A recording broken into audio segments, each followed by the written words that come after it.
السلام عليكم ورحمة الله وبركاته. كثير من الطلاب يراسلوني يقولون أستاذ فقدنا الشغف بالدراسة، ما لنا واهس نقرأ، مع أنه لم يبقى شيء للامتحان الوزاري. شنو السبب؟ طلاب أكو 4 عوامل تخلي الطالب يفقد شغفه بالدراسة وبعد ما يدرس. شنو هاي ال4؟ وأهمهن الأخيرة.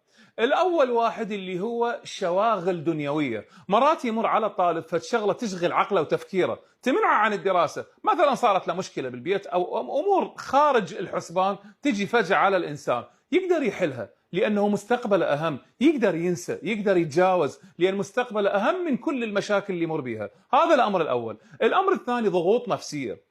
مرات الطالب يقعد يفكر انه شو وقت يخلص الماده هوايه وما له واهس وينكسر واسه، فيصير عليه ضغط. اكو فد مقوله مره سمعتها لاحد العلماء راقيه جدا، يقول اياك ان تخاف شيئا قبل حدوثه، يعني انت اول شيء اقرا وبعدين راح تشوف رب العالمين شلون راح يلطف بيك.